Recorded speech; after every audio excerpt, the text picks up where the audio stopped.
What's the best way to do this without telling my entire world my thing is? Oh, okay. By the way, we're live. Hello. Oh, Your hey face is everybody. a little bit dark. If you want to try to get a lamp in front of your face or something, that might help a little Oh, bit. it's a little bit dark. Well, you look suitably mysterious. I think it's the You know what? Move your camera a little bit to your left. I think it's basically you have lights behind you. I think that's affecting it. But you know what? It's cool. You look mysterious and cool. Alright. That's all good. Let me hide the Skype for a second so I can give you my info. Okay. You can send me a friend request to here. Alright.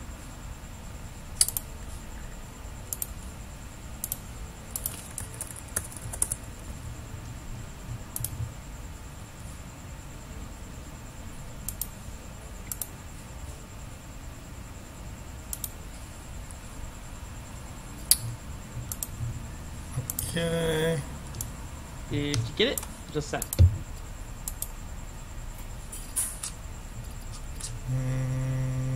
Nope. Maybe I sent you the wrong info. I know, it's like... make sure you spelt it right. There's an extra C in there. Okay, yeah. There we go. Alright, cool. Okay, now we're friends. Hooray! Friends forever. There we go. Okay. Now again, I Awesome. know, like we're doing this all live in front of a live audience. Okay. I'm sure they're enjoying it. I'm sure they are. It's like so low production value on my part. Well, it's grassroots, right? So, Grassroots. you know, There we go. That's the key word. Yeah, it's exactly. Okay. Well. Great. Okay. Cool. We're all set up and we're live. So, thank you so much for joining me, Alec. Why don't you tell us a little about yourself? Who are you, and like how are you involved with the Hearthstone community? Well, yeah, so I'm one of the co-hosts of Golden Wisp. We're a competitive Hearthstone podcast. And, we've been doing the podcast for about, 10 months now? And it's all about, like, the competitive scene, tournaments, and really just helping people take their game to the next level and get very, analytical and serious about the game. Yeah, I really love like the interviews you guys do with various members of like the competitive scene. You guys recently did an interview with people more involved in the arena scene, and that's I really enjoy those. There are like a lot of different podcasts out there. They're focusing on different things, and you guys are definitely one of my favorites because you guys help me stay up to speed on the competitive scene. There's always so many tournaments going on. It really helps that somebody's out there like digesting it for us. And then B, I love the interviews. Just you really get to like know some of these guys a lot better. You just hear their names, but then like you have a conversation with them, and there's like a totally like interesting person behind like this just professional like name and their title or whatever. Yeah, I mean, definitely. Today it'll be coming out later this week, we interviewed Powder, and, he got a little real about some of the situations that happened with him, like, two of his teams folded before, like, they had to leave, like, Trig. He had to leave Trig because they weren't paying him and stuff like that, so it was very interesting just to get behind that sort of stuff, so I think it's really interesting to, like, peel behind the layers of some of the community members, because everyone's, like, pretty amazing in the Hearthstone community. Yeah, and then it's really cool because everybody, there's a real person behind everything. It's like, oh, like I have this bug or the balance is messed up. Oh man, I'm having this audio issue. Give me 1 second. I'm gonna increase your totally. volume. One day I should just like sit down and fix all the volume issues. Okay, say something. Hey. Okay, you're coming loud and clear to me. Alright, cool. no one at home can hear me. I'm wearing a headset, so that's okay. Okay, how about now, guys? I know. I say this every week. I should just sit down and fix it once and for all. Like, You know, I'm actually so like TwitchCon was this weekend, and all these guys who stream regularly and make content every week or every other day or every day they get together, and I am so impressed with anyone and everyone who is able to consistently do something even on a weekly basis. It's so hard. It's a lot of time. It's a lot of time. When I started this, I was like, oh, I'll just do this casually. I'll just wear whatever I'm wearing, just log in and do it. But like putting the kid to sleep and then cooking dinner and eating and then trying to get online, like it's actually not easy to do this every week at 8:00. Especially your time slot, Sunday night. It's like time to kick it back and relax a little bit. Well, exactly, but like otherwise I'm always doing things, right? Like last night I'm hanging out with like my mom's visiting, so I gotta like hang out with her, and it's great, but I can't be streaming. So like this was one of my like slots where I'm least busy. So I was like, I'll just log in and just hang out a little bit. It's like, oh my god, it's a lot of work. No, even though even doing an hour-long podcast every week somehow takes up a ton of time. So. I can imagine. I mean, you guys also have to do a lot of research and do your interviews. Like, how does the process work? So, you and Hunter, right? Mm-hmm. Yeah, me and my one of my good friends, Hunter Graham. Yeah. So how do you guys split up the work? Like, how does like a week look for the Golden Wisp? How do you guys like decide what to talk about? Who preps what? Honestly, like if there is ever a time where one of us can't watch a tournament, there's usually not. One of us is usually available to watch, and we usually want to watch anyway. So we kind of just split that up if we need to, and then I think the one thing we do if we are going to split something up is like a deck list. We do a deck list every other week or so, and then one person will just play it because put a couple hours into that. But it's mainly like staying in touch with Reddit and going on the forums and seeing what all the news is about and being able to read the articles. So it's a few, it's being in tune every day, I guess, being connected, and browsing Twitter every now and then as well. Gotcha. So then, so do you guys just communicate offline, like via Google Chat or something, and put your show notes together? Like, what's your process? Because you guys are like so well put together by the time your show goes on. Oh, well, thank you.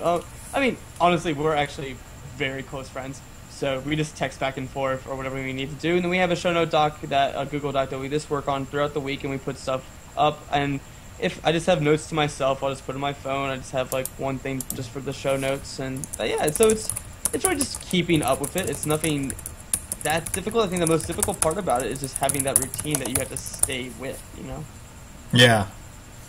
It sounds good. I mean, it's always, I really appreciate people who are being, consistent about it, and because I commute a lot of hours every week to get down to Irvine. I live in Hollywood, so I definitely listen to you guys every week. A lot of times, like by the time we get to like Thursday or Friday, like I run out of content, so I get really bummed out because I don't have any Hearthstone content to listen to. So I think that was part of why we even started. Yeah, like I was listening to content, and back when I first started playing, it's like, okay, Angry Chicken would come out, and I listened to that like every week, and then there'd be something else another day, but then there wasn't enough content to fill out the days of the week. So I totally understand where you're coming from. Yeah, exactly.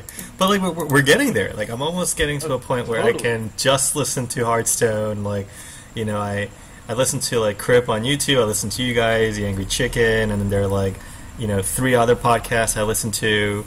And it's starting to get to a point where it can almost fill out my entire week. So that's pretty impressive. Yeah, it's sort of exploded a little bit, and I think people are really doing great stuff. So it's very exciting. Totally. So I used to do my streams where I play against my guests, and I got some feedback that's kind of high intensity, and then it's hard for us to talk when we're trying to beat each other. Okay. So I've shifted gears, and we've been doing kind of an arena draft, and then play a few games of arena together. Cool. Kind of like co-op this thing. So would you be up for that? Yeah, definitely. All right, cool. All right, so how should we start? Let me share my screen with you, and then you can kind of walk through the draft process with me, and then you can spectate my game once I'm in a game. Awesome. Maybe we should phone Ed Wicta and bring him into this. He offered to do that for me, actually. I find that to be intimidating because I'm actually not an amazing arena player.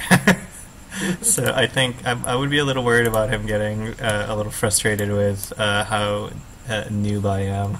His analytics are amazing too.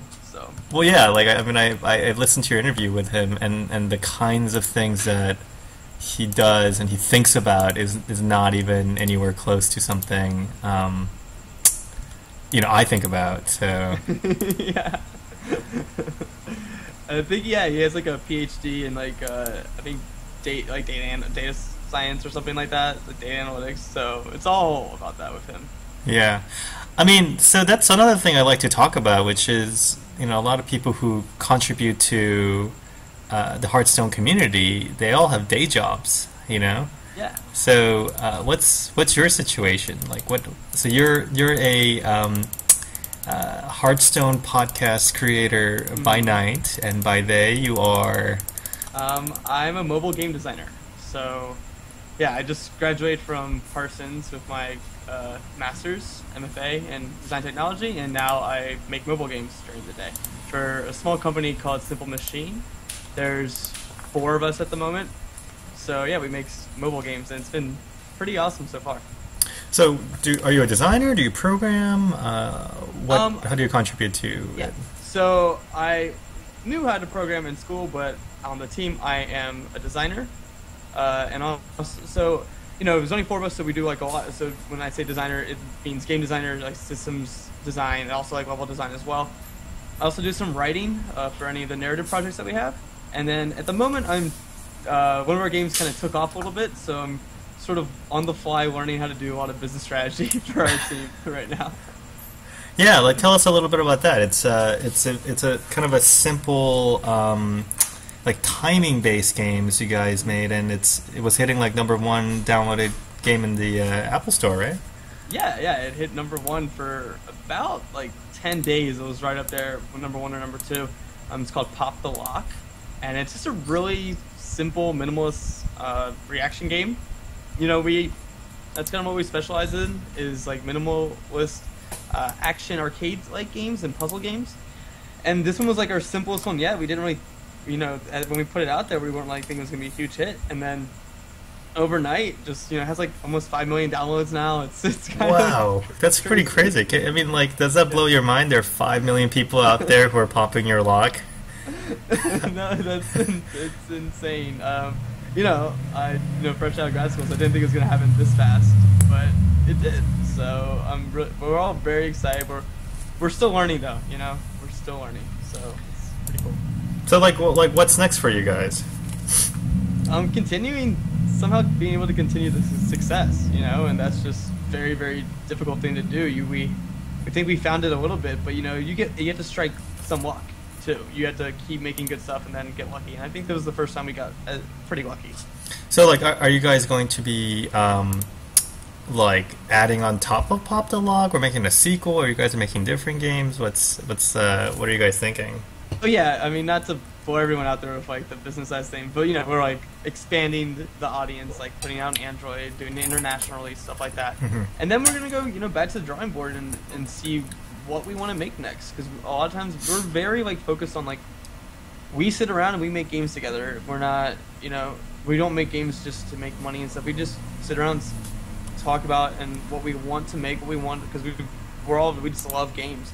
So it's a really awesome environment where we just get to be very creative and free about that. So we'll just figure out what we want to make next. That's really cool. Yeah. I'm gonna ask you some questions, and you can be like, "Oh, I can't talk about that." Oh, no. Usually I'm the guy who does that, so you can do that to me. Which is so you said like 5 million people downloaded your game. It's above. Yeah, it's between 4 and 5 right now. Oh, 4 and 5 million. And then you have like advertisement in the game.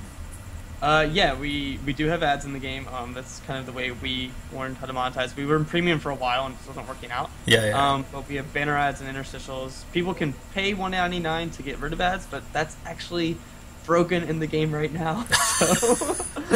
like you don't let them pay, or you pay them and you still give them ads? We don't let them pay. Oh, okay. You should fix that right now. No, like, so it's good they can't actually get charged for it, but yeah. So Wow. that was a bug. We already submitted an update about that and everything. Oh, okay, okay. Now you got to get approved and all that. Yeah, Yeah, but, you know, the I process feel you. takes a while. You're telling me. I mean, it's one of the things that makes my life very interesting is kind of working with that whole process because, you know, we're coming from a place where on PC we just patch like whenever we want. Like we want to patch, we patch, like good to go, right? And now, you know, there's like Apple, and then there's Samsung, and there's like Amazon, and there's Google, and everybody wants to have their like, you know, and they do it for a reason that makes sense to them. But for someone like us, like now we have like 5 different people we have to like, you know, work with their process, and like everybody needs to say go, and then we can go, you know, and Yeah, it's it was Go ahead. yeah, I mean it. I understand why it is the way it is, but it can be very taxing, I think, for developers to kind of work with all of that. So. Oh, can I ask a question though? Oh, go ahead. Do you guys ever get like some special Blizzard treatment though? You know, like. Can't really talk about that. All right, you can't talk about that. But I mean, we get rejected too. You know, that's happened, and then we gotta like scramble and fix things. Like, you know, it's not all like, oh yeah, here you go, everything is, you know, easy. I mean, you know, because from the perspective of these companies, like, you know, there's so many of us, you know, developers making content. You know, I think even if it's, you know, so I think for them, I think I understand why they want to like standardize, because it gets crazy. Like, where are you gonna like have 1,000 or 10,000 million different relationship with everybody and try to do everything like on an individual basis? So yeah, no, it's definitely I mean, the market is super saturated. Yeah, you know? there's a lot of us. Yeah. A lot of us making games. That's for sure. And, So. yeah. So okay, so this is like the question maybe you can't answer. So so you have 4 to 5 million downloads, and then you have ads. Like what? So what does that look like? So are you guys like making bank, or like what happens? In terms of like revenue. Yeah. Yeah, I can talk about it. Okay. It's well, I hope I can talk about it. No, I can. So it's doing pretty well. Okay. Nothing ridiculous. Because we didn't really have the best monetization strategy in there at the beginning. Sure. Or, Yeah. like when the game went out, right? Yeah. So it was just like iAds for the first 2 weeks, and iAds was doing, you know, fine, making like between 5 and 7K a day. Okay. Like that was good for us. That's right? really good. Yeah. Pay the And now bills. we finally got interstitials in there. We have also like reward videos in there. So if those sort of work out, you know, hopefully, like, you know, I'll bring some, where like our numbers will go up and we'll start making more. But you know, it's good for us so far. We haven't like hit jackpots, I would say, but we definitely hit a very successful game. Yeah, that's really awesome, man. Well, Yeah. I guess we should get started with this arena run, but you know, you guys have an experience like this. You learn so much, and then, you know, as you guys make more games, like you'll have more of these like infrastructure in place. So I'm really excited for you guys. Congratulations again. Yeah, thank you. Yeah, it's just the beginning too, so it's pretty cool. Yeah, I've been popping lots of locks since you guys released this. Thank you. So I don't think we're gonna go warrior. I'm just gonna throw that one out there. Okay, I can sympathize with that. So between rogue and druid, what should we go with? I really like rogue. I think rogue is super good. I'm also totally fine with going with druid. So, druid got a lot better in TGT, I think. Okay, I mean, so what I hear is that rogue is very high skill cap, so you're gonna have to carry me a little bit here. So why don't we go with rogue, and then you're just gonna walk me through how to rock this thing. You know what? Let's go druid. I see. Okay, all right. Let's go druid. All right, let's do druid then. Yeah. Seems more fun for now. Kind of like lower the pressure level here. Okay, so we got Ancient Watcher, Night of the Wild, Keeper of the Grove. I mean, Keeper of the Grove is really good, right? Yeah, I like Keeper here. You know, Ancient Watcher is very tough to take here. Yeah, Keeper's cool. The Keeper, we got Mad Scientist, we got Soul of the Forest, Refreshment. They're obviously not Mad Scientist. Not Mad Scientist. Soul of Force can be super good in arena. It's tough to sometimes get. Reversion Bender is fine, you know, as well. Yeah, I mean, at the end of the day, it's you get a 3/5 body out of this thing. You know what I mean? Versus empty board, you have this card sitting in your hand. I just feel like, you know, you want to play a creature. Yeah, let's go. Yeah, let's go to the Bender. Huh? Sounds good. Got Druid of the Saber, Zombie Chow, Dragonkin Sorcerer. I personally like the Zombie Chow. Kind of like help control the early game situation. Oh yeah, it's like very high value in arena. Okay, let's do it. We got another mad scientist, and then we got Ascension Shellmaster, captured Yormonger, I think it's the name. Oh, yeah, it's one of the TTT cards there, right? What do you like? I mean, I like Senjin. It's nice to have 4 drops too that we can keep loading up on. You know, kind of cover that basis a little bit. That sounds good. Did you say you want to go with Ascension? Yeah, I like Senjin. It's Okay. pretty quality. Agreed. We have like 3-4 mana cards now. Yeah. We got Raid Leader, we got Soul of the Forest, we got Raging Worgen. That's tough. What do you like here? I think again, like I'm all about getting more body in the arena. Okay. So obviously, I think Raging Worgen's probably a better body than Raid Leader. Yeah. Yeah, I think Morgan is probably pretty good here. Yeah, I don't really like Raid Leader in arena that much, especially if it's Druid. So. Yeah, I feel like Raid Leader is one of those more of like a win more card. So. Okay, let's go with the Raging Worgen here. Alright, cool. Ooh. I mean, I like the Spider Tank. You know, it's pretty great. Roar's actually pretty good in some situations. Harpy's not the best. So, but I like Spider Tank. Just get our bodies. Just keep doing that sort of strategy, I think. Yeah, get like high value minions. Yeah. That's pretty interesting. Tiger, for right? sure. Okay. Yeah. the 5/5s. I guess they got a little bit worse with TTT, right? Because Pit Fighter, but I haven't seen that much Pit Fighter like actually when I'm actually in arena.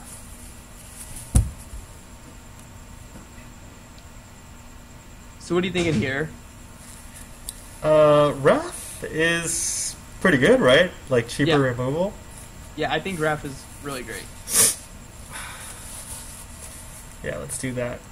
I mean, I actually like the Dragonhawk Warrior, and I'm generally biased towards the TGT cards, but I think in this case, Wrath is just too good to pass up. I like the Fairy Dragon here. You know, we don't have any 2-drops yet, so we definitely need to fill that out a little bit. That's super important just to open up with. Sure, so we don't lose the board? Yeah. Makes sense to me. Savage Combatant, yes. That's a snap pick for me. Yeah, is it really good? Okay. Oh yeah, I love that card. Okay, this is interesting though.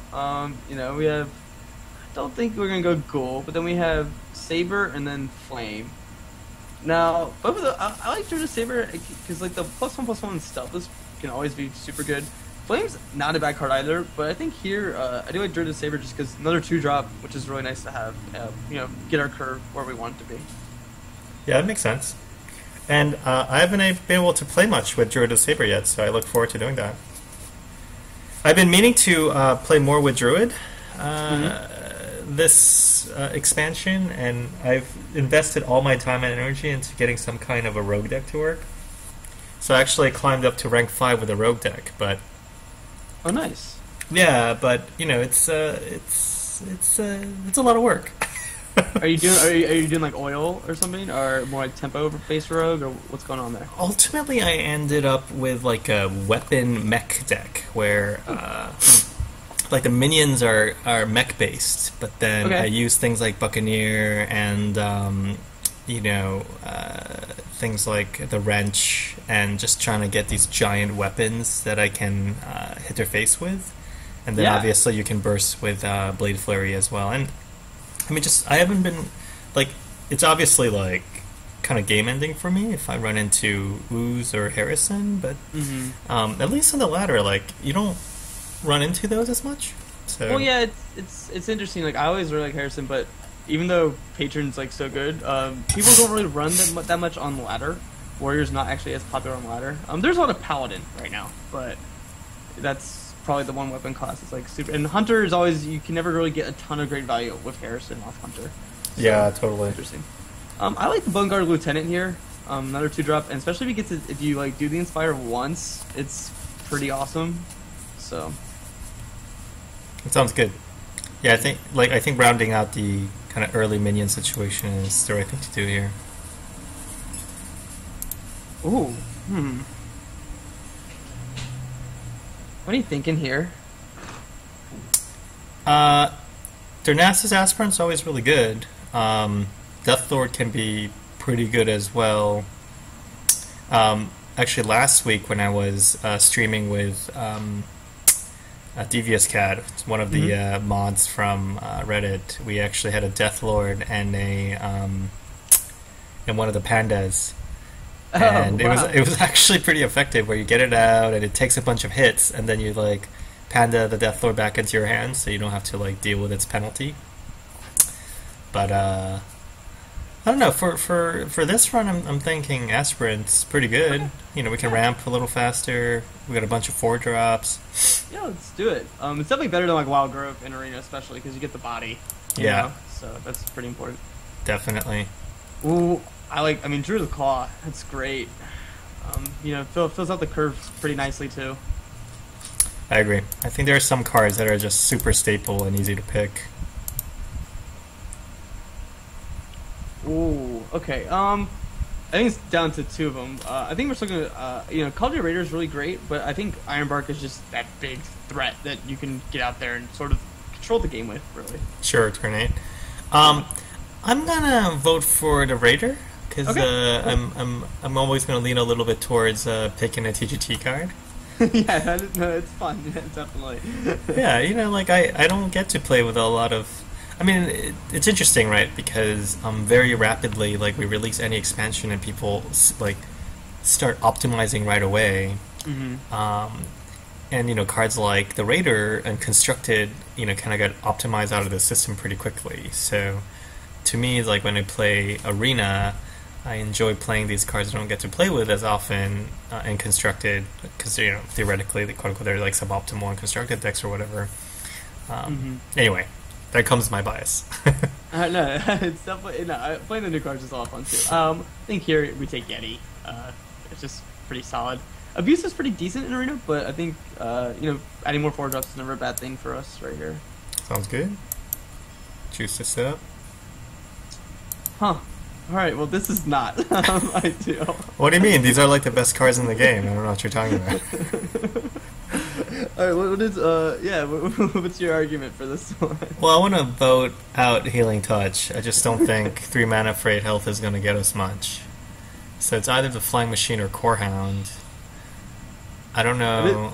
This is when I need someone that's like an Arena Pro to like give me why a Flying Machine would be better than Core Hound. I don't really know, honestly, when it comes to these two, because hopefully we never pick either of them. But where should we go? Should we just put Core Hound on the board and hope it goes face once? Yeah, I mean, Flying Machine, at the end of the day, it's like you're gonna tickle them for 2 if you're lucky. It just doesn't seem really worth it. It's like, alright, what's its ideal situation? Ideal situation would probably like you're playing against a paladin and you kill like 4 tokens for 3 mana or something. Yeah, or like we combo it off of a roar or something. Yeah. So I think we go to the Core Hound. Yeah, I agree. I like Mad Bomber here. Innervate's okay too. Innervate can be pretty good, so but we can go Innervate if you want. I don't think we should go with the Oracle, though. Agreed. I mean, Mad Bomber can be a pretty good 2-drop if he drops a lot of single guys.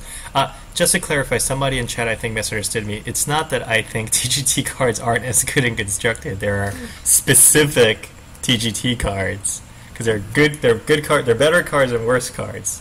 So some of the quote-unquote worst cards like don't see as much constructed play. I like playing with them in the arena. So, don't quote me saying like 2GT cards are underpowered or something crazy like that. Anyway, just to clarify that real quick. I don't know. Med Bomber? Innervate? Met Bomber's like more hilarious.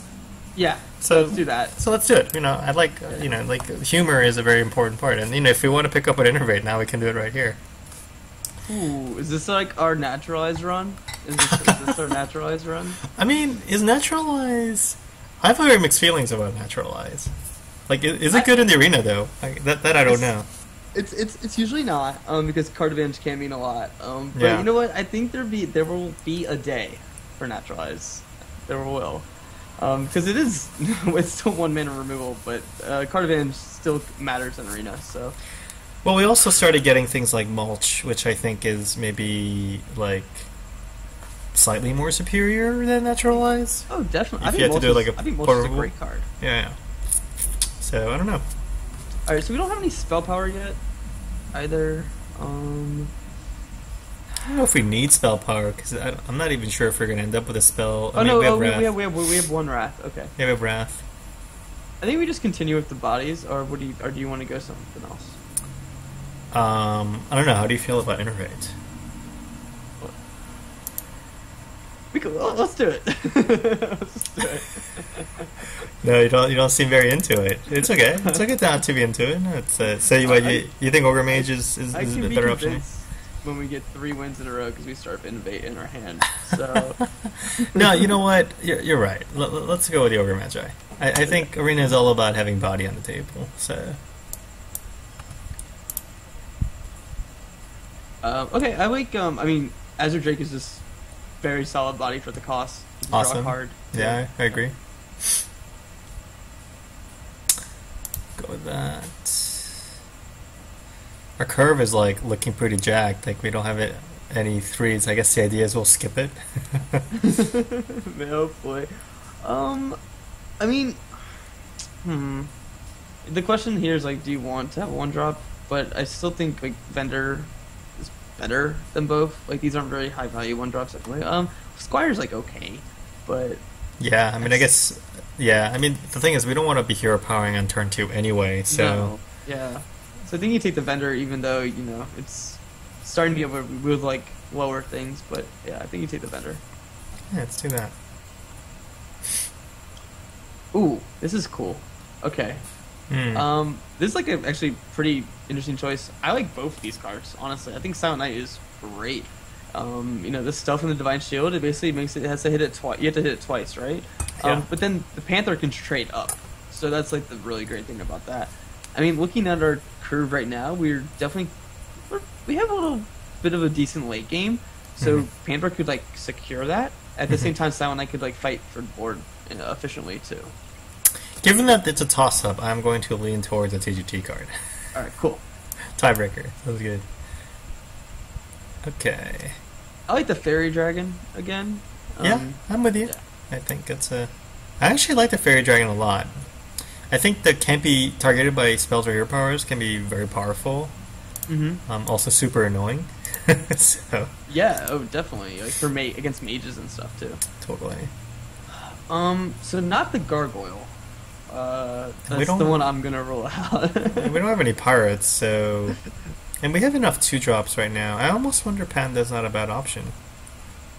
Yeah, it's usually like it's not great to return a card a lot of the times.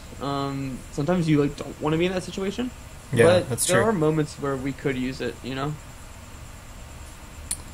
I'm thinking about like which cards do we have that we would ever want to return. Like Keeper, maybe Mad Bomber if we're going crazy. Silent Knight, Azure Drake, even Azure Drake.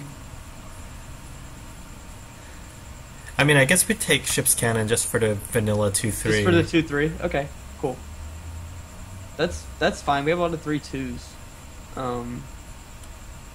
Okay, let's do that. That's kind of a more boring choice, but maybe we'll get a pirate. Maybe we'll get a pirate soon. Then again, someone on chat feels like that's the boring choice. know what? Screw it. We're gonna go with the boring choice because we're gonna get like 10 pirates in a row. Ooh. More druids here, right?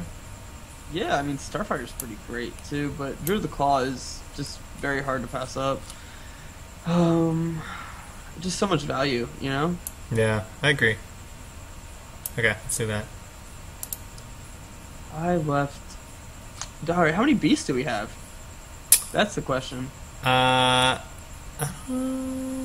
So the druids, So that's a we got one beast. there. We got the panther, right? No, we took the Silent Knight instead. 2, Okay, and then we have 2 Druids of the Claws, right? 3, 4, And then a tiger. 5, Tiger and a Cornhound. 6. Huh. We could go Druid of the Fane. We could, yeah. I mean, Trog's really good. Trog is really good too. Yeah, I'm conflicted here. I don't know what does chat think.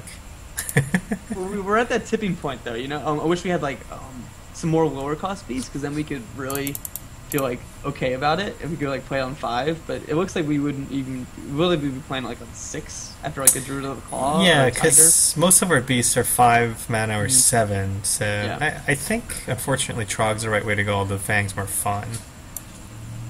Yeah, let's try it out. Trog's really strong. I like Abusive here. Yeah, I think Abusive is good. Yeah. Helps us with tempo. Huh. This is interesting, for sure. I mean, Dire Wolf Alpha is usually pretty great. We're not really gonna be playing that guy in 4 that much. If we could, it'd be awesome. But it is a TGD card. Bungo Lieutenant is pretty solid too. I mean, I like that card a lot in Arena. Yeah. I'm actually thinking Bone Guard Lieutenant here. Alright, cool. Yeah, let's try that out.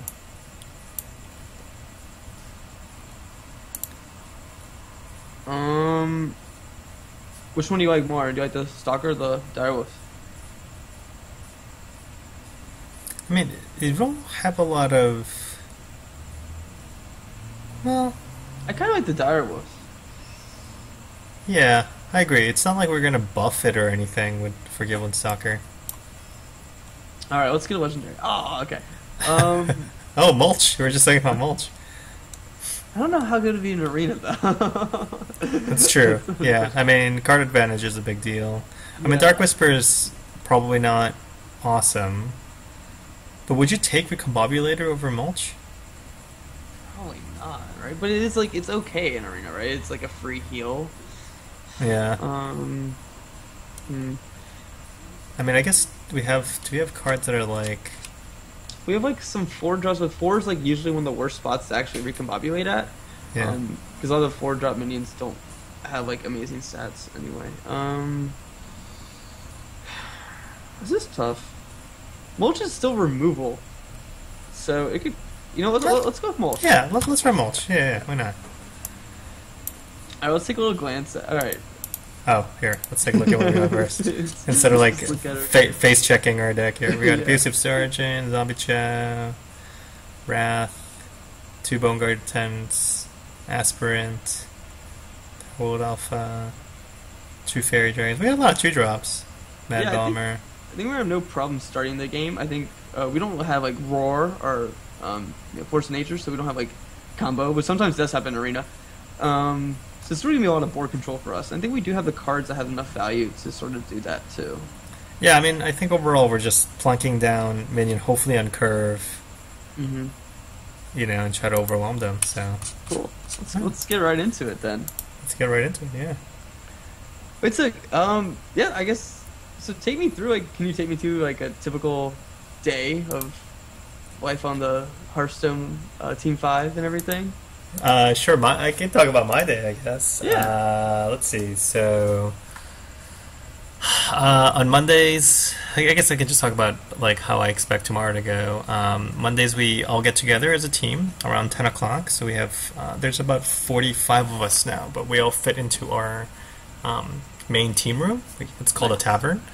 So usually we talk about what our goals were for last week and how we did against those goals, and then we talk about what we're trying to do this week, and then like like what are kind of the major themes that we're focusing on. So, if it's like specific patches, we talk about those. If there are like live ops issues, we talk about those. But overall, the idea is to get the team on the same page about what's important for the week, and like which aspect of the team is like working on which parts. So, the idea is to really try to clearly set the goal for what everybody is working on Monday. We should probably mulligan real quick though. Give me 1 sec. Yeah, I'd probably just get rid of the claw. Palmer's on curves. I guess we can keep it. We're playing against your Warlock. You could, if you want to, yeah. Yeah, we can drop it. That's what happens. Definitely want to keep the spider tank. You threw away the bomber? Oh, I thought that was what you're talking about. No, No, the claw. Oh. My bad. So, I mean, we're still pretty fine. Yeah, we got Zombie Chow in 1, and that's kind of the only place we want to play our Zombie Chow. So that's Very exactly. And then, so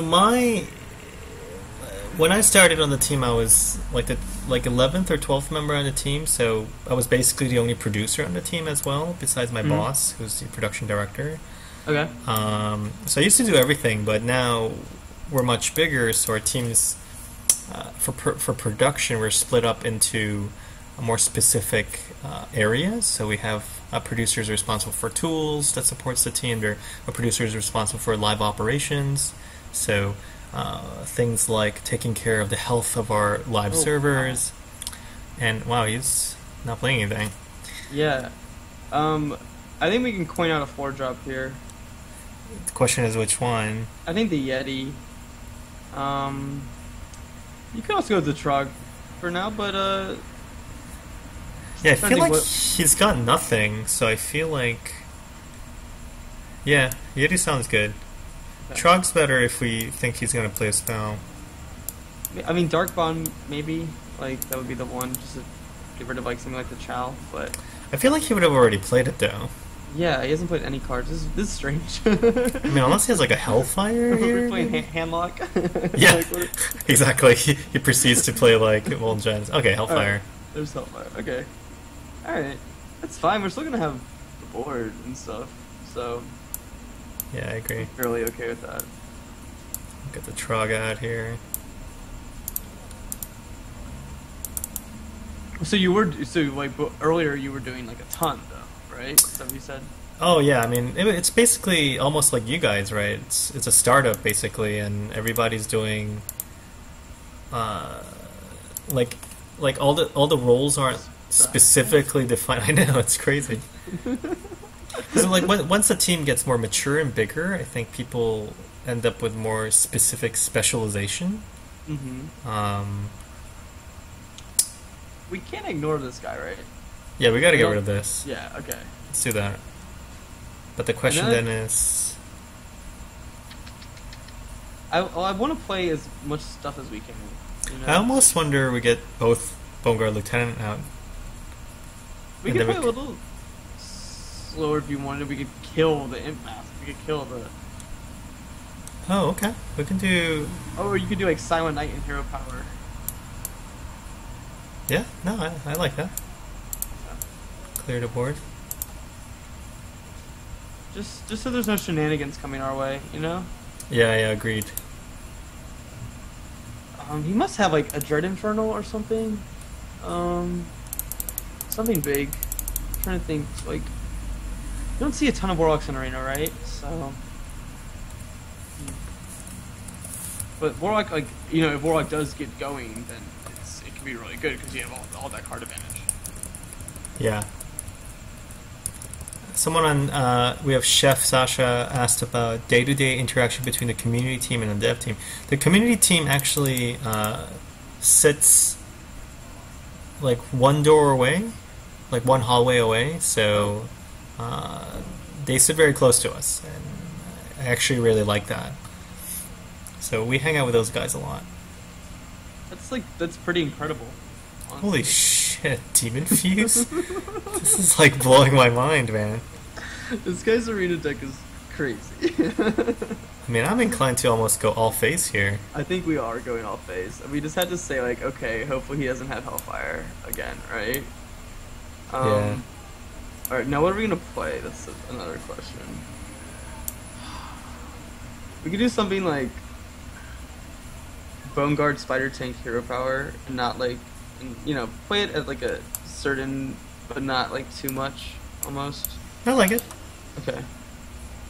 And then just go face of your, yeah. Yeah, I mean, I don't know how he's gonna stop 6 damage here.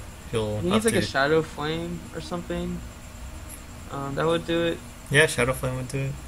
Yeah, but this is very strange. Yeah. Yeah. So, are there any cards like that you're looking for in particular that you still want to like see their moment and you think are going to be able to like find their way into the the meta and everything?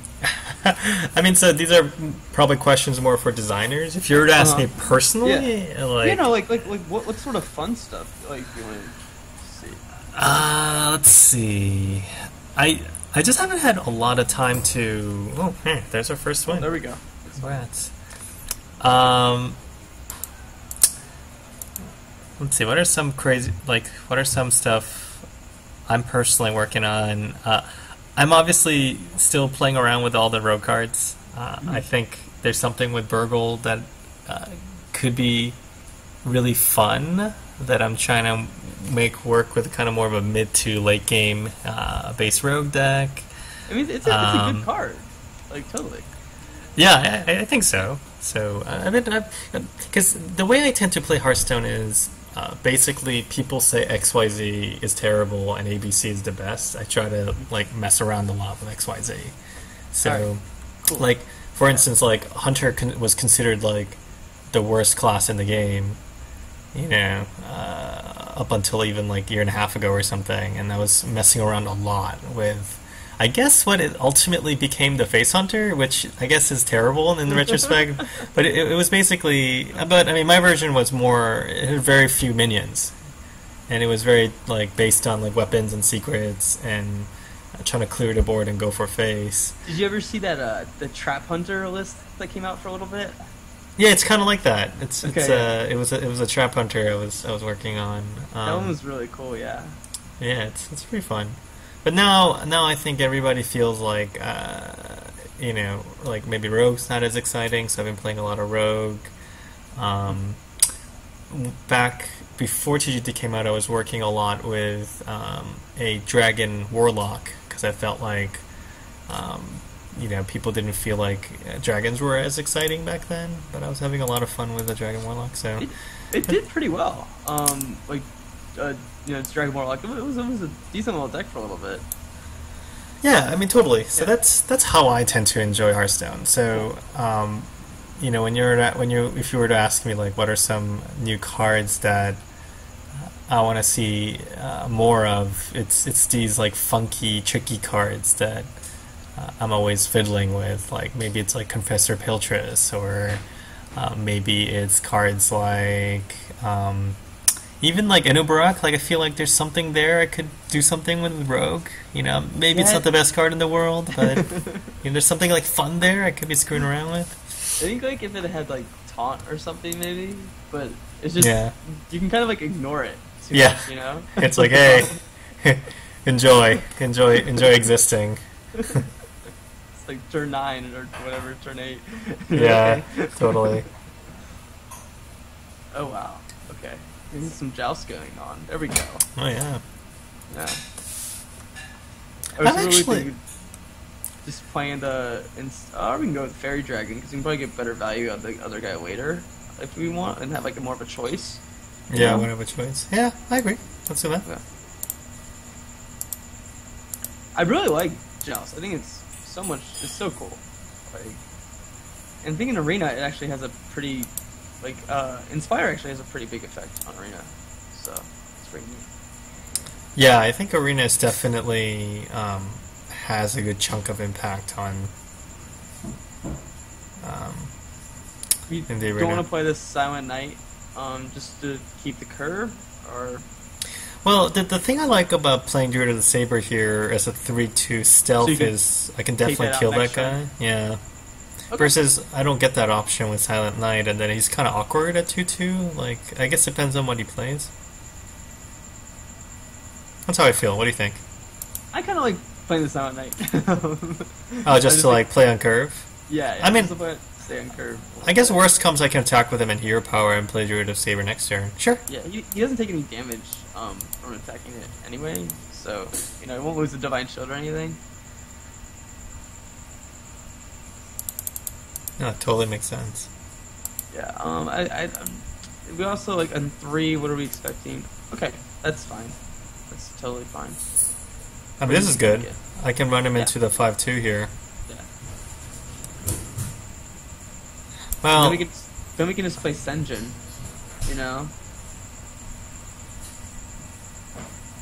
How do you feel about that? I mean, this does become a 2-2 once we kill the 5-2 here. Which I guess is not the end of the world. You could also go with the other plan of playing like the Fairy Dragon Hero Powering that down. If you wanted to. It's not like the 3-2 is doing it's not a huge threat at the moment, so if you really want to get off the board, we can. It's because we still have our Divine Shield on our 2-2. Yeah. I'm kind of liking that option better. Okay. Yeah. And for whatever reason, You really don't like... Yeah, I really don't like having the Flame Tom Totem on the table. Yeah. I understand, it's definitely scary.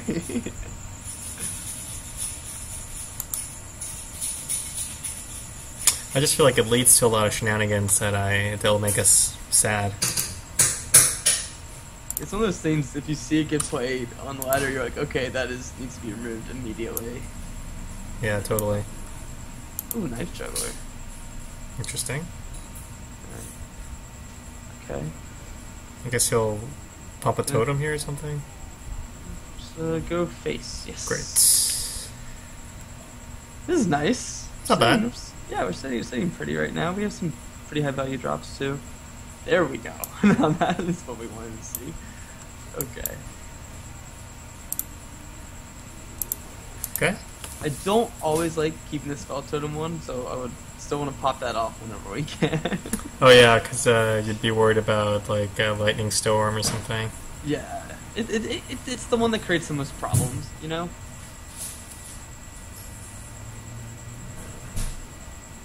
Okay. Clears that. Okay. It's not the worst thing that could have happened. 2.5. Oh. Doomhammer. Interesting. Yeah, it's gonna get a lot of charges out. It's okay. Yeah, I think we can Senjin this. Yeah, like Senjin, and we can play for the Bone Guard Lieutenant behind it. Yeah. And then next turn we can Inspire if we need to, Yeah, I don't think that's a bad choice. Yeah. So, how would you say that, I guess, okay, so you work on Hearthstone all day, right? Sure. And then, how Theoretically. is it for you when you're not working on it? Or do you have to, is that why you play a certain way? Because you kind of want to, just make it super, super fun for yourself? I'm not sure if I understand the question. No, so the question I guess I'm trying to ask is, if you're working on it all day, I guess you wouldn't want to come home and, be, really, really competitive about the game, right? I mean, it depends, right? Sometimes I come home feeling very competitive. Okay. I mean, because I'm a producer, I don't actually spend most of my day, playing Hearthstone. If you're a balance designer, you're playing Hearthstone all day, every day, right? But for someone like me, I spend most of the day making sure things get built, making sure the team is getting taken care of, that everybody has what they need to be successful. Mm-hmm. So, given that, I don't spend as much of the day playing Hearthstone. So, when I, by the time I get home, I'm actually pretty pumped to play Hearthstone. Especially on the trade ride home or whatever, I'm pumped to play all levels of the game, right? So we kill this dude. Yeah, that's awesome. So what do you have And here? then- I mean, I like going with the spider tank. I like using abusive to probably go up and kill the dark iron. Or Yeah. how do you feel about that? I mean, the question is, kill the Dark Iron or the Tournament Medic? The Dark Iron, I guess, is a better option. If we kill the medic, he would have to use the dark iron anyway, and then we could like hero power it down. That would be sort of the line of thinking there, right? Yeah. Um, I like that. So, like, go this way, pump it, kill the medic, and then I guess just play everything. I think so. I think we kind of need to let's just go for it, right? And then pray that there's no lightning storm.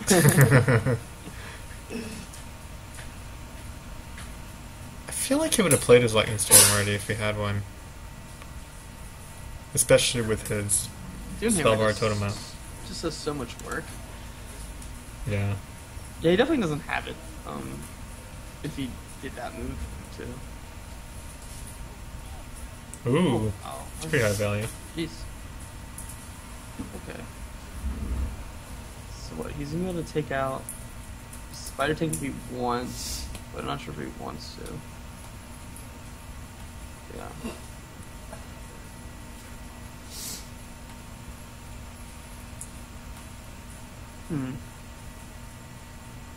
Okay, there's our Nessus.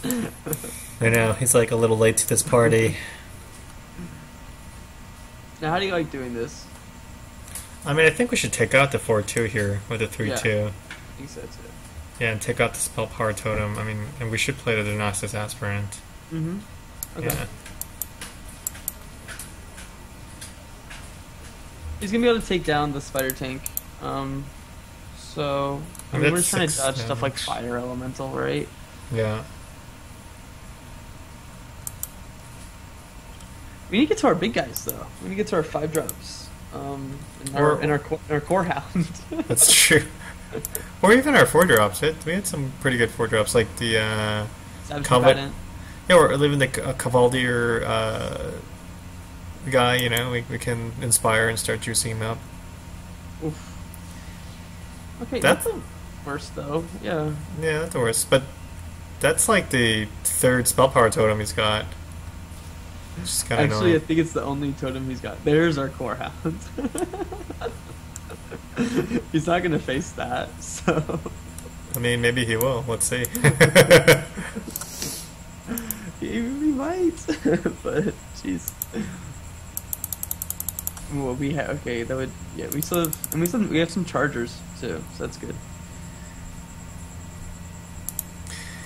I do feel like, kind of answer your question further about playing Hearthstone. There's like so much to do now. Mm-hmm. Like, you know, I gotta play my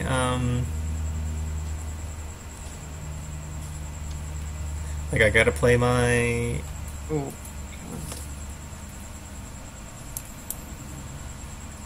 I mean, we But gotta question- face this, and then he's Okay, got if he 10. He's got 16 damage.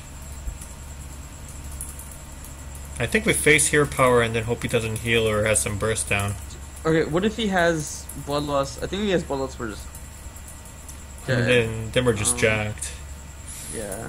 I kind of feel like we have to play to win, not play not to lose here. Put him Okay. down to 5. Yeah, Yeah. do it. I love how Kyle, he's one of our effects artist / engineer, and he like made the physics for this guy. Oh my god, it's great. It's I know. so good. And okay, and who did the arrows? Because that's amazing. Oh, it's also Kyle. Yeah, It's- Kyle it's also brilliant. did the where if you like hit the guy really hard, these guys put up scores. I don't know if you noticed. I didn't notice that one at first, but it's oh man. Oh my god, okay. did he just get a taunt totem? This is Yeah, ridiculous. He got a taunt totem. I mean, he's getting like the perfect totem every effing time here. Okay, so what do we need? We need a Druid of the Claw.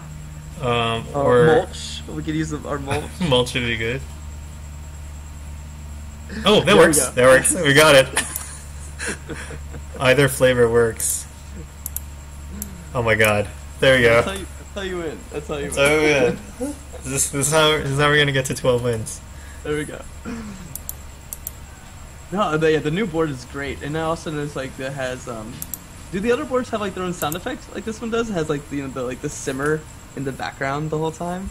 Oh, that one's actually interesting. That one's a little more hotly debated. Oh, really? Well, the whole debate was like, should the roast be on by default or off by default? And visually, we liked it on by default, but then there are people who are concerned that the roasting sound could bother people if it's playing the whole time. Okay. But I mean, I like it the way it is, but everybody has different opinions. I definitely agree though. Visually, it looks great when it's on. So Oh it's yeah. a really great way to like enter the match. I love eating all the snacks. I mean, that's my favorite map so far, favorite board so far. Okay, let's see. So we should. I think we keep both the 2 drops. We coin one out and play the other, and then spider tag leading to Senjin. And this feels pretty on curve. Fine. Yeah, I think that's totally okay. No, it's always. I mean, it's always fun just playing with all the new cards. I think like TGT was really, really fun for me. I've had like a total blast with it so far. Which one do we coin out first? Though? Do you want to do the Fairy Dragon? I think Fairy Dragon is the right call, right? Okay, cool. So they can't remove it. Yeah, no Wrath, basically. Yeah, So- exactly. Oh no, thank you for saying that. Yeah. I mean, we really work our butts off on these content patches, so it's. I mean, you know, we do this so people can have a really great time, and that's what gives people like me a lot of satisfaction. So I really appreciate that. No, what do you like here? Do you like I like the Bone Guard, honestly. I think we can use the Dire Whip like later when we like really need the Yeah, the extra bit. bump. I agree. It's more of a surprise as well. Yeah. So how long have you been at Blizzard? Have you been there for a very long time, or what sort of? Oh man, I got my sword last year, so that's my 5-year sword. So I've been with Blizzard for 6 years and change now. I joined when we were shipping StarCraft 2, Wings of Liberty, and I worked. That's the first game I worked on at Blizzard. So. I like doing abusive on your Bone Guard, hero powering down, and like trading your Fairy Dragon in and going face. How do you feel about that? I like it too. Okay, cool. It's a good option. I think we can just keep this board going, and then we have a good thing to drop on 4. So we kind of get stopped by something like Senjin, you know, something like that. But it's okay. But then we also have the Dire Wolf, which we could do some work there. Yeah, and then especially if we hero power, like the Bone Guard lives, we're getting more value. Yeah, totally. Okay, so yeah, we can take this Yeti out if we want, or we can do something like Senjin and just go face. I This almost- Senjin's kind of awkward for him to get rid of, you know? Yeah, I mean the only bad response could be a swipe, but I feel like he would have played the swipe already if we had it. I like Senjin here and just face. Yeah, agreed. But I guess I didn't finish answering your question about what does a day look like. I mean, most of my day is spent, you know, evaluating how we did the week before, what our goals are for this week, and then what is, in a greater context, what is our goal for this month, what's our next major patch, what goes into it, you know, which features should go in, which bugs should we fix. You know, different developers are having different problems getting their work done, be it, you know, their computers outdated or certain, you know, external teams aren't cooperating with us effectively. Those are the areas where I spend a lot of my time. Okay. It's like it's pretty interesting, though. I mean, I'm sure it's like super, super busy all the time. That much is really true. It is ridiculously busy all the time. I don't know if it's worth blowing this guy to save the sergeant. I think we trade the sergeant here. I think you're right. The question is, do we play like the dire wolf beside our 3-drop? Yeah. Right? I think the answer is yes. Okay. Right? I mean, we just want to get more stuff on the board here, right?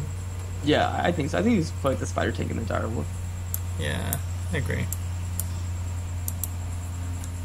I mean, we're starting to get up there in terms of mana, so just getting more dudes with higher damage potential will help. Yeah, we have like potential to do like 6-7 damage to somebody next turn if we use our hero power and the keeper. Yeah.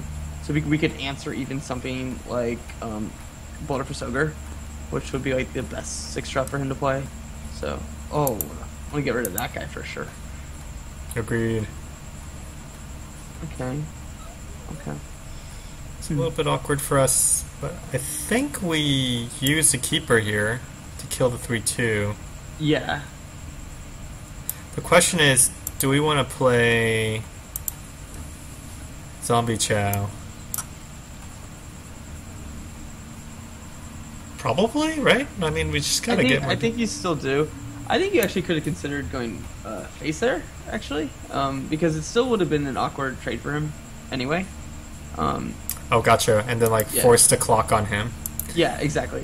So I think you could have actually just gone face because he was going to try to do that anyway. So we could just got the damage in. No, that's a good point.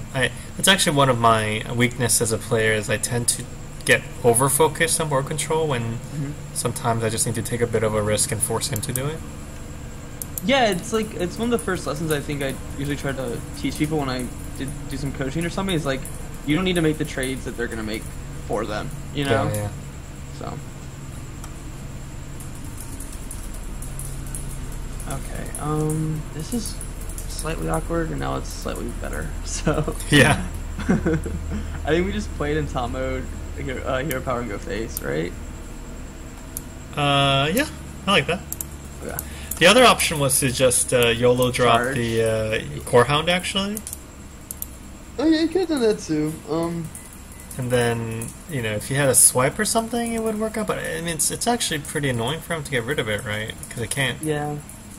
Hero I think power I was into just it. trying to protect the zombie chow, and then try to like finish off the game next turn if we can. But maybe maybe we could play core down there too. Oops. Oh, okay. There's that swipe. There it is. Okay. Alright, well he's gonna be able to take out the chow. Well, there's a swipe, so I think maybe Core Hound now. I think we play core hound. Yeah, I think that's your play. Alright, dude, what you got? Come on. What you Come got? on, core hound. What you got?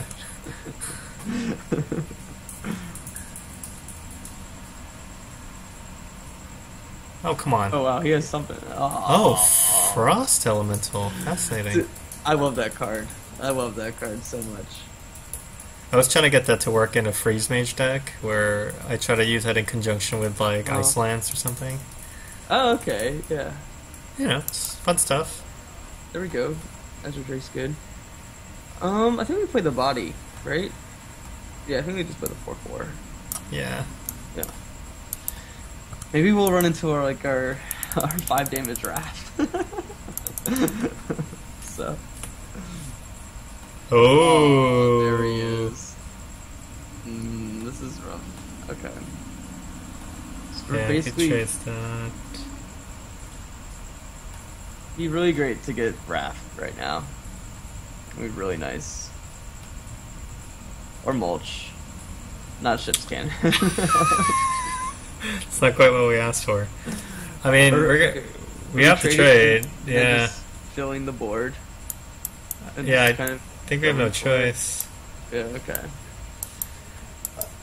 I think at this point in some matches I like to think about where we went wrong, Where we went wrong. I mean, so one thing I might have done differently is play Core Hound first, but he would have gotten swiped anyway. Mm-hmm. So I don't know. Yeah, I think the Core Hound first, that could have been an interesting one. But yeah, it would have been swiped down. So yeah, but it's always like a good like process, right? It's always good to like at the when the matches like sort of turned, the tides have turned a little bit. You're like, okay, what did I do? Sure, yeah. Have a little get bit of myself in this position. a little bit of a post-mortem. Yeah, I think it's a great idea. I mean, we're not out of this yet. Depends on what he plays. If we get that Raider off the top or something. Ooh, that's pretty bad. That guy's tough to deal with. Yeah. We can take it out though, so that's okay. You know, I think we we're in a position that I wish we could be going face though, but we're going to have to take out the Savage Combatant because it's going to be able to get like way too much in, I think. Yeah, I totally agree. Ooh, that's a good call. Oh, does that change our face equation? So we can do 5 right now? Yeah.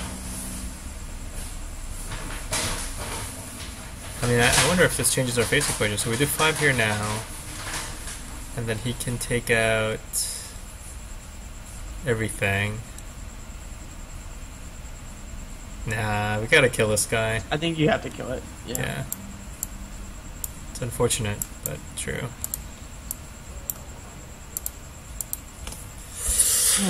Alright, pretty rough. Alright. So we're looking for our 5 drops. That's what's gonna get us through.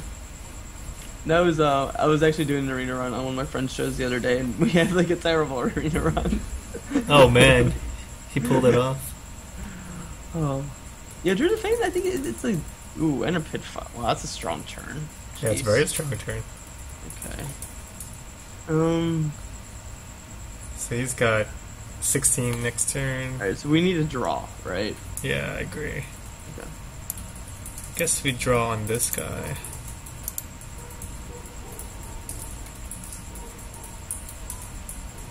Oh, that guy's not terrible.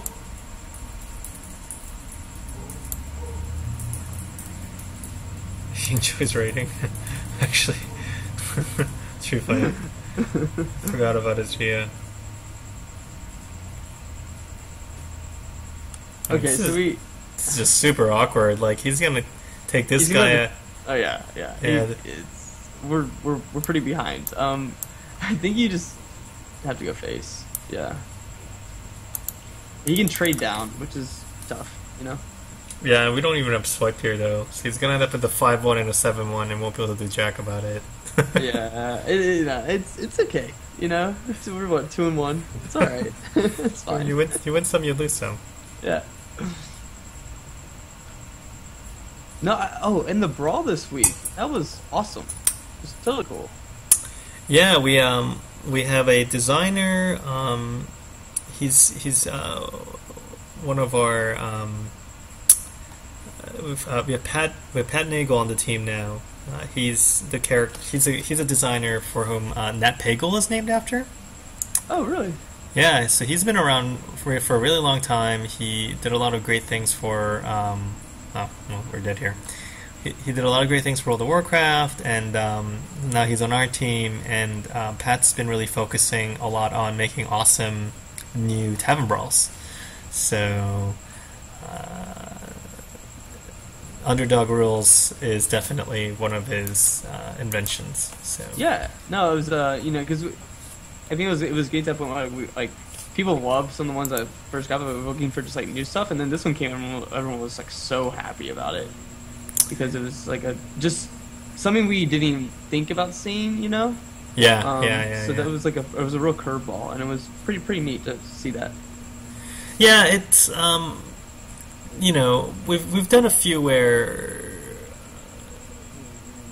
we were still kind of feeling it out, mm-hmm. So maybe they could feel a little bit more derivative, but I think Pat's really hitting a stride. Like he joined our team pretty recently, so he's been like ramping up towards making really cool Tavern Brawls, and some of the ones coming up soon I'm super excited about, so I think you'll have a really good time with them.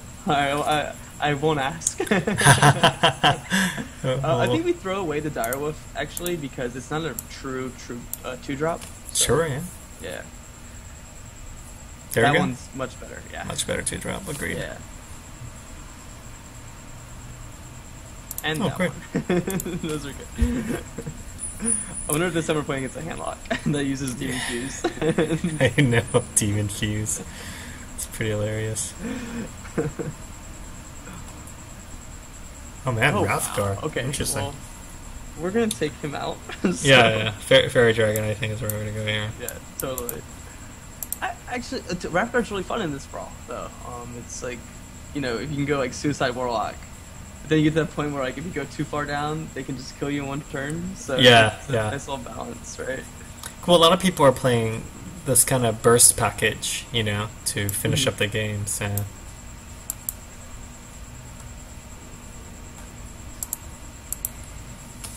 I think that deck is like gonna come along eventually though, and so there's some more like, breathing room. Like, you know, everyone's playing really tight right now because like, you know, tournament season and everything. But like, I feel like there's a lot of like experimentation with Suicide Warlock that could like definitely be pretty interesting. yeah, no, I can buy that. Yeah, I like playing the Trog here. The thing is, I don't know if we want to even reveal our knight right now. We could just keep it, you know, because if we do trade into the creeper, it just gets taken out, and then he gets another token. So Yeah, but like, what are we waiting to do with him? Is the question, right? yeah, what do you think?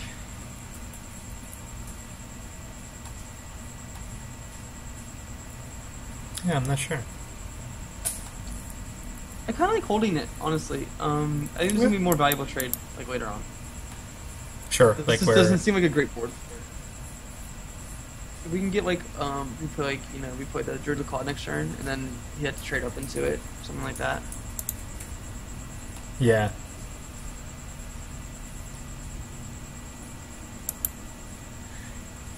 Chat's having a debate about if they like this week's brawl or not. I mean, this is actually one of the best responses I like seeing with brawls. Is a lot of people really love certain brawls and other people hate it, and everybody has like brawls they like and brawls they don't like. I think that's actually perfect. You know, like Yeah. brawls are there for that kind of like diverse experience. So we taunt up, take out the 4/3. Yeah, and I think you can go face here.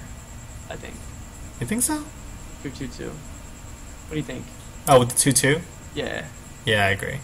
I think you can reveal it. Yeah, I think that's the play. Yeah. Yeah, I like that. No, I mean that's definitely the best. Like it's that means you know, that's something that's worth talking about, right? And I think that's the whole point. Like I love Time Brawl because it's like keeps me coming back into the game every week. You know, at least get my pack. Yeah, And just stuff to check like it that. out. You know, is Yeah. this fun or not? I also like it because it gives everybody a fresh opportunity to reevaluate the cards if it's not a pre-made. Or if it is a pre-made, then just, you know, for people to be able to like formulate like, is this fun or not? Because I think, you know, we work really hard to make a lot of contents on a regular basis, but they're always going to be a certain cycle, right, that are months apart. And so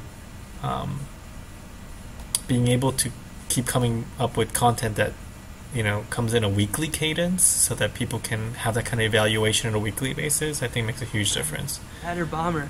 I know, Oh, what no. the heck. Oh no! Oh my god. Wow. That was like brutal. That was so brutal. That was so mean. Like, But the what's he gonna trade's do though? pretty good here. It's not a good trade for him. He's not gonna trade in that, right? There's no way. Yeah. Okay. Question is, I think we might trade our 4/3 and just play under taunt, right? And go face. I mean, I was almost wondering Druid of the Claw charge, take out the 5/4, kill this imp dude. Something like that. Well, I think you can use your 4/3 to do that, and then you just play the other Another one. charge? Yeah. Yeah, you're right. That's actually better. And then Trade. and then you go face. Oh, face. Yeah, I would like face. Huh. Yeah. But it's okay. I mean, you want to start getting rid of these fools, right? A little bit, but you're not like too scared of them, because like PO's not as popular. It's not like gonna be guaranteed to be in there, but if he does PO on that thing, it's gonna be able to take out the taunt, then he's gonna have the 2/1/1s, so or 3/1/1s after that. Makes sense. I actually play Hearthstone on my phone probably half the time now too.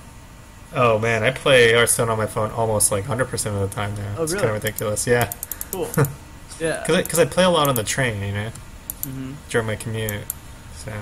Oh, that's a good card. That was a good card for him.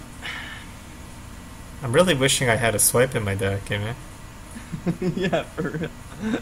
Stuff is like pretty rough to deal with. Okay, so he's gonna go to trade down there too. Question is, are we gonna want more bodies? How are we gonna do this? So I think we could do like Spider Tank, Bone Guard, Hero Power down to 3/1. Yeah. Yeah. No, I like that. Okay. We have good value in our hand too, but I just feel like it's better for the board state to get rid of that 3/1. Yeah. Yeah, I mean, it creates like an awkward trade situation for him too. Mm-hmm. Yeah, the Horse Riders, the value in Arena you get from that thing is ridiculous sometimes. He's half an Argent commander. He's awesome. I actually like super enjoy that guy. Do you think he's any good in Constructed? Yeah. I don't know if he's found his niche yet, but people have been trying it in stuff like. Oh my god. Oh my god, this is all serious madness here. Are you kidding me? Illidan? Like, what? I think we have to play Gorehound in response? No, we can't. Actually, can we? Wait. Alright, we want to Hero Power down, we want to kill the Annoyatron though first, that's the problem. Yeah. What if we do like, let's play the Tiger. Yeah, let's play the Tiger. Oh, to trade with the Illidan? Yeah. Yeah, you're right. That's not bad. That's like the best possible response to that Illidan situation. No, yeah, but Argent Horse has seen someone playing Hunter, and been doing like okay in there, and some people tried it like in like a super aggro Paladin, right? So it was finding some niche in there too. Jesus Christ. Yeah, this is absurd.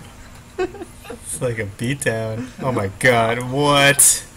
What? Wait. What is going on? Wait, he just missed lethal though, so it's fine. He did miss lethal. So, oh no, he did. No, he did. Yeah. He's the got one that lethal. was already there. Okay. He just put on a nice show on the way to lethal. Wow, he knows he's on stream. That's what it is. I know. He's stream sniping us right now. Okay, so we have to get at least 3 wins. We can't go 2 and 3, right? Okay. Yeah, I mean, come on. We got to at least be an average player, right? Yeah. Yeah, let's not be below average. What type of dog do you have? That is not my dog. That is the neighbor's very barky dog. Wow. My dog is chilling out somewhere. Where is Seymour? It's unusual for him to be not hanging out with us. We took him on a really nice walk, so he's tired. That's good. Alright, keep the fairy dragon? Yeah, I think so. And wait, you were just in Turkey a couple weeks ago, right? I was, actually. I was in Yeah, Turkey. It was good. It was great, because ever since my son was born a year ago, he just turned, I guess I shouldn't talk about his birthday. My wife is pretty tight about private information disseminating on the internet. But anyway, he was born in September. I think that's okay to say. So ever since he was born, we've never been, like apart from him. And when we went to Turkey, my wife's parents took care of Tavin, who's my son, and so it was good. It was really cool because Turkey itself was really interesting, but it was also cool because it was just really cool for the two of us to be hanging out. Like, that hasn't happened in like a really long time, and I was like, wow, this is nice. I kind of miss this. So it was fun. Yeah, I think you used to go face. I think. Oh, okay. You're right. I should have faced there because I should have forced him to trade. Like the one thing, he could have bow, but then he still has an awkward trade anyway. So. Yeah, because of the Spider Tank. Yeah. And we can just get. I think we Bone Guard here. Yeah, I think you're right. I like it. Right? Yeah. Take that stupid thing out. We can. So now we're in a position like. It matters how much we want to get out of the combatant, right? Do we want to play it on 6 when we definitely get at least 1 charge out of it? So. Well, I don't mind a refreshment vendor right now either, because Oh, I'm over. well, that makes me really want a hero power. Yeah, but we can't. We can't Yeah. do like hero power and zombie chow. You know, it's not. That's true. That's true. What if we played? I mean, Qualdier's intriguing, because It then is intriguing, right? we what double does inspire next turn. I mean, what he has to do to get rid of it? He has to do like deadly shot, or he has to like play a beast and play kill command, right? Or play another bomb lover. So or no, I think you can go with the raider here and then trade. Yeah. No, I agree. Because if it works, we win. Like, No, if it works, exactly. we win. We play combatant and then we hero power. Like that's it. So, come on. No. No hugger. No. Okay. Huffer, I mean, yes. Okay. Okay. This is perfect. You can clear the Yes. board. Easy. Oh wow. Yes. Easy game, right? So do I kill the 2/4 here? Oh, The answer is yes. Yeah. You take it out. Yeah. Just because like things like hounds, you know, stuff like that. Yeah. Really annoying. So. Agreed. This is looking pretty grim for him. He needs to have something really good, like really, really good. There you go. Okay, and something else, and okay, yeah. So that's fine. Either That way, was it's a ton fine. of resources. Now we can just like play the board and get it up a little bit. Let's even play the 4/4, or okay. What do we think you can play? What do you like more?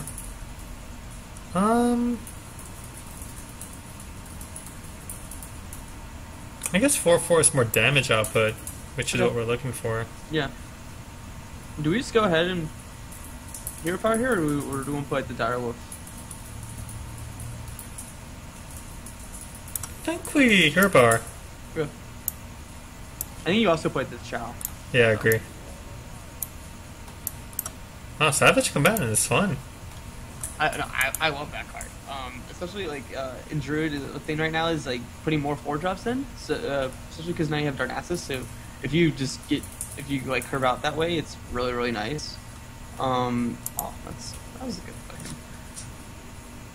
But basically, like the way if you just innervate that thing out early, there's too much tempo swing a lot of times. So you can just get a really big turn.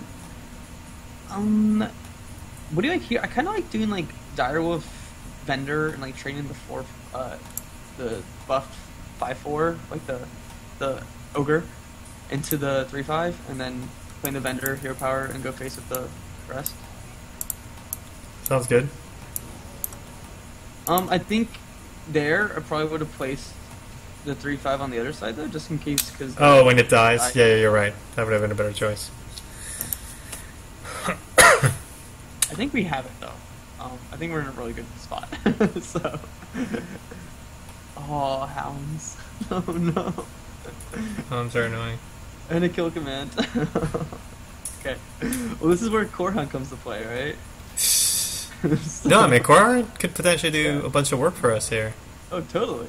We're gonna be able to like clean up the hound and play Core Hound, and then yeah, that's fine. It's totally fine. And anything gets ridiculous, we have a silence. So that's we're in good shape. Yeah, like stop any kind of taunt shenanigan or whatever. Yeah, or like crazy if you like drops Gazarilla or something like that. Gazarilla. You never know.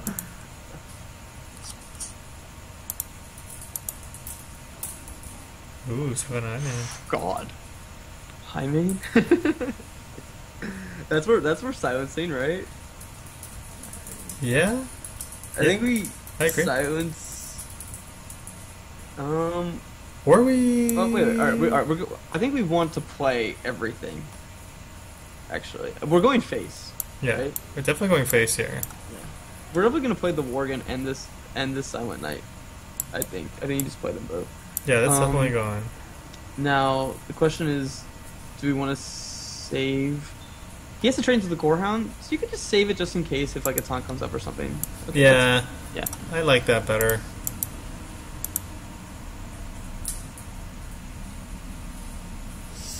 Also to have 2 damage, you know. So Exactly. actually, I think Keen's Alec is another card that is super cool because that ability, you know, could be like very powerful eventually if you are able just like to tutor for like a certain card, right? Yeah, exactly. Yeah. Like, I think Reynad was playing around with a deck where it was the 2 Alec and just Emperor Therasan, and he was basically trying to tutor it out. Yeah, that's it was like lock and load or something. Was he using lock and load? Yeah, it was kind of like lock and load-ish like situation. Yeah, So. yeah, it's really Okay. Well, I have time for one more game, so right, cool. let's win this, and then we can end it with a 4-2, and then the final result is ... It's definitely 12-2 though, right? Yeah, exactly. All right. No, it was actually pretty cool because last week we finished at, I think also at 4-2, maybe 4-1, and I ended up getting like 10-3 out of that. Oh wow! So nice. if we make 4-2 here, this deck has potential. Yeah.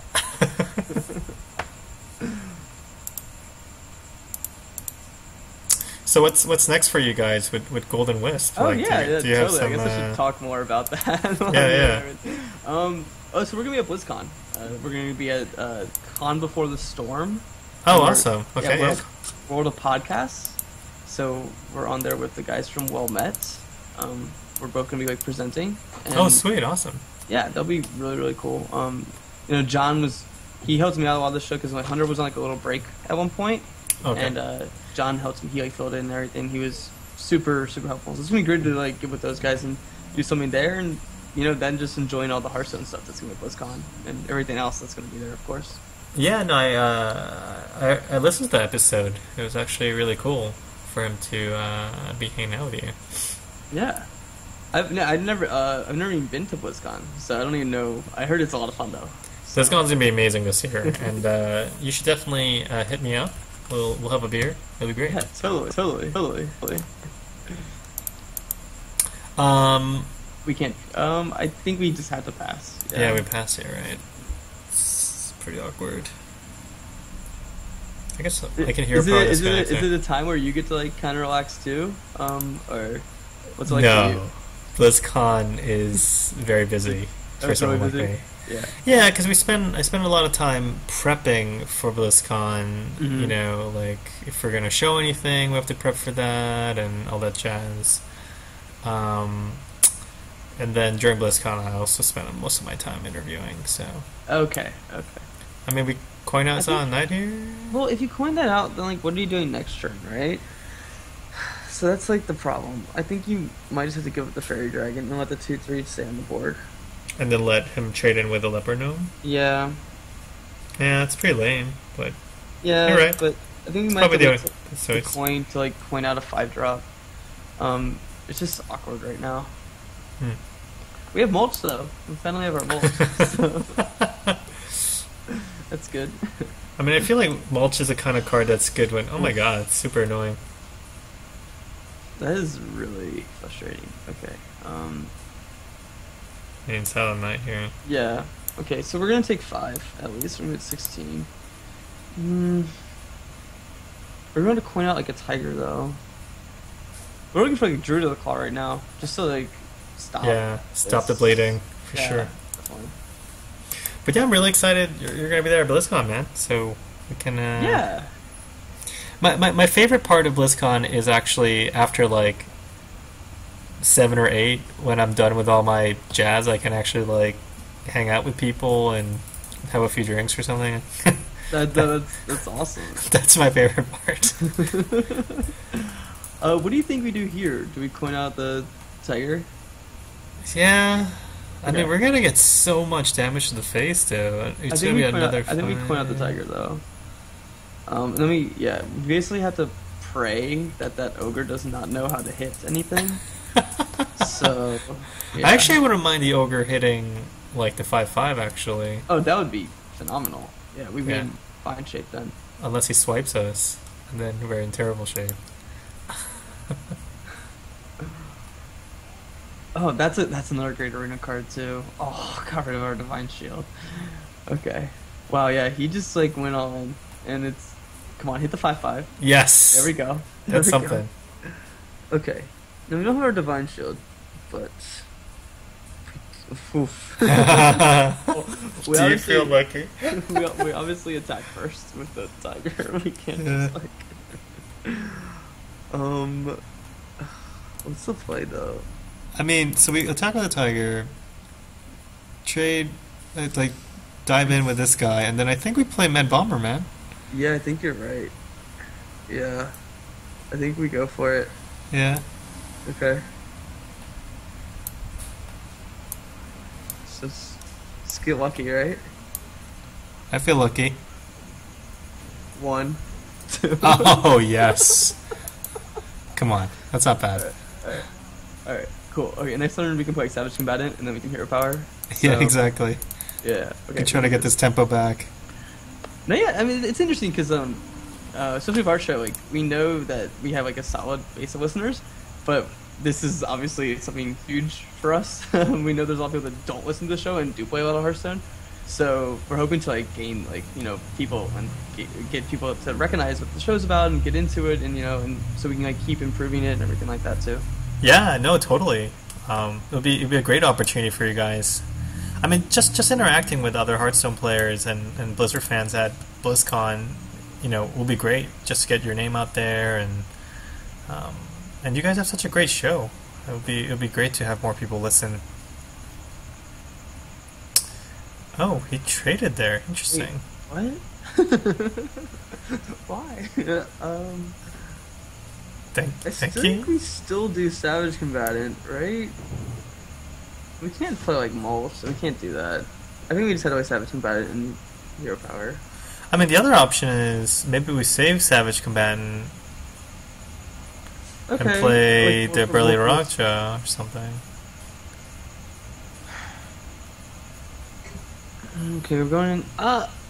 He'd have to just swipe it, so I think you still play it. Oh, this guy? Yeah. Yeah. Weird. If he swipes it, it's, it's alright. Because that wastes like 4 of his mana. He don't need 3 mana, and he couldn't play anything like a super high value anyway. Okay. Yeah, I mean, I've actually, so beforehand I didn't really play many Blizzard games. I was, before this I was really into fighting games. I was into like that scene a little bit and play competitively. Oh, you mean like you were going to like Evo and stuff? Yeah. That's awesome. Yeah, I We do. have, I think this is the guy we mulch, right? We Yeah, definitely totally. mulch this. Okay, sweet. And then we play our 4-drop. That's awesome. Or do we? Yeah, I think we play our 4-drop. Yeah, agreed. Go face. Yeah. I played like Marvel vs. Capcom competitively for a little bit. Yeah, we have Michael Schweitzer, who's one of our senior client engineers, and he's super into fighting games.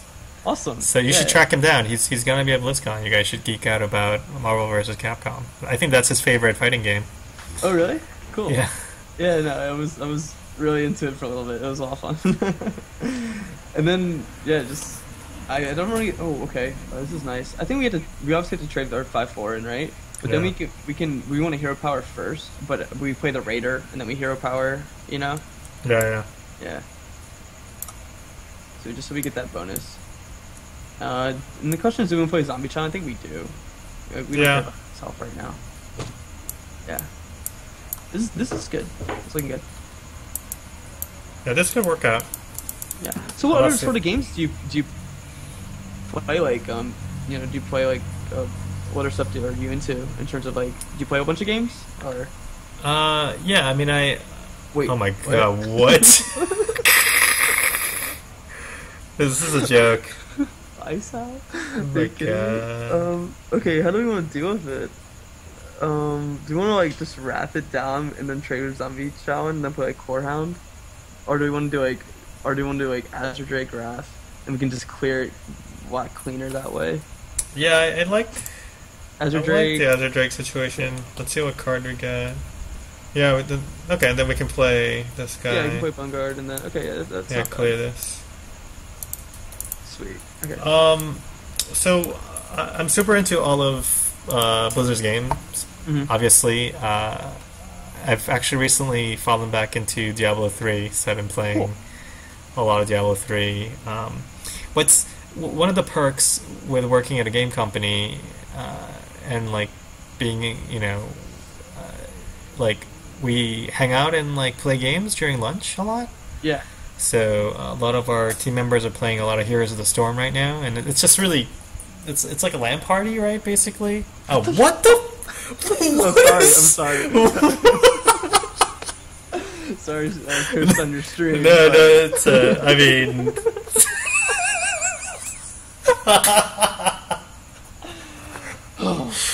Well, there's only one honorable way out of this. Yeah. I mean, we just hero power right into the death lane, right? Wow. No, it's actually that's the game we've been playing at my office. Like on Fridays, we play Heroes. So like when we're done with work and everything, so we just play Heroes. It's like super fun to play all together and everything. Yeah. I mean, it's Heroes is just so much fun to play when everybody's like sitting in the same room, and sometimes we have like 2 sets of 5 going, and everybody's yelling, and they get confused because it's 2 different games. Mm-hmm. So yeah, I've been playing some Heroes, a lot of Diablo. Obviously, been playing a lot of Hearthstone. I also like trying out different games on mobile. Mm-hmm. So I make it a point to actually try to download all the top 10 download games Nice. on App Store and just like see what's doing well and try to understand why. Like that's like an exercise I find to be a lot of fun. Some games are more depressing than others. There's one this week that came out I really like. It's Hoppico. Okay, I'll have to check it out. Yeah, it was like the number one featured. It's like $2.99, $3.99, but it's like a very like Twitch reaction based game. Oh yeah, that's the platformer one, right? Yeah. It's super great. It has like I was really gonna good check it game out. feel and everything. So yeah, it's really nice. I've been playing a lot of what's the name of this game? Wayward Souls. I've been playing a lot of Wayward cool. Souls. Yeah. I got stuck at one point, and then recently I just, for some reason, started playing again. I got past that point, so it's been pretty good. The team also like we all love playing board games. So our game director Eric Dodds, he has a every once a week he hosts a board game night at his place, and a bunch of people show up and just drink some wine, eat some cheese, and play board games. So we do that too. That sounds pretty fun. Definitely. Yeah, I mean it's this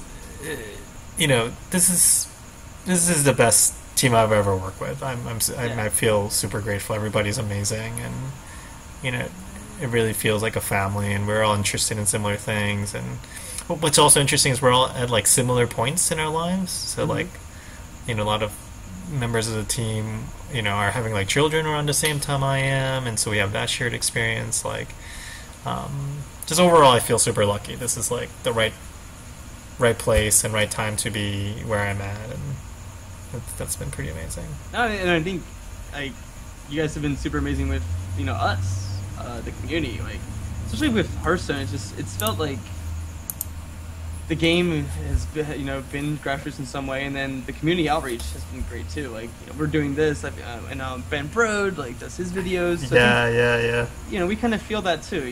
Like it's the community, and it's special. So yeah. Yeah, this just feels right to us. You know what I mean? Like, I think there are different ways to go about engaging with the community, and they all have their pros and cons, and I think they all have their place. But for us and for Hearthstone, we're definitely trying, like new things, new ways of communicating, and sometimes we put ourselves out there more than maybe we would have been comfortable with in the past. But I think it's like Hearthstone community is also really amazing. Sometimes we get a little salty, but I think overall, for especially like for an online game, like online competitive game community, we're all like super nice to each other, and we like to joke about how some people are really mean, but like overall, I think like we're a bunch of like card nerds playing card game online against each other, and getting really serious about it. And helping each other a lot. Like I think all these people making content and podcasts and videos, I think they're motivated by wanting to kind of share their knowledge and help people improve, and I think that kind of comes with the genre. And then when you kind of mix that up with some like more traditional like core Blizzard community vibe to it, and I think it's just all coming together to be a really like amazing community. So for us, like engaging more, having more free dialogues, that's I don't think we're like obviously completely open door policy or whatever, and I don't know if that's ever gonna be possible, but just like stretching that limit and taking those risks, and I think that's been right for us, and it's been paying off. And it's a tough balance for sure, but I do think it's the balance is good right now for definitely. Yeah. No, I appreciate that. We're working on it. I mean, I'm also speaking from like the side of like someone that understands a little bit, not like big AAA scale, but understands what it takes to make games and have people be happy with your games. or sad, because sometimes you have bugs. Like I'm sure you have like 1-star reviews. Like I want to give you money and you won't take it. What's wrong with you people? You know what I mean? Like it's like. No, like we want to fix that. Like we're working on it. It's like the fix is ready. It just needs to get approved. Exactly. These are tough things. So I think for I actually I empathize. Like I know what it's like on a smaller scale, but you guys are kicking some ass. So it's awesome. Making games is hard at any scale, and in fact, I think for guys like you guys, like your company. With like more limited resources, small team, like we know what that's like a little bit, but at the same time, we've always had like Blizzard backing us up, so your job is like infinitely more hard. So I totally respect what you guys are doing. Congratulations again for Pop the Lock. Yeah, thanks. Yeah, making it to #1 most downloaded app on the App Store. That's incredible. We should. You should keep sending me new games you guys are making, and I'll get hooked on it. Totally. I mean, I definitely will. I'll see you in a month. So. Oh my God! Yeah, don't even. So much work to do between now and BlizzCon, but yes, we'll see you in about a month and change. Yeah. And we'll have to have at least a beer. So it would be nice to kick it a little bit. So. Cool.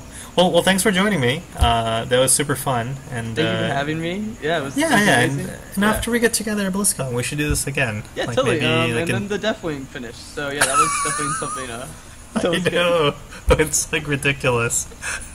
But it's a good way to end the night. So, all right. Thanks again, and thank you for everybody who joined us on the stream. I'll upload this on YouTube.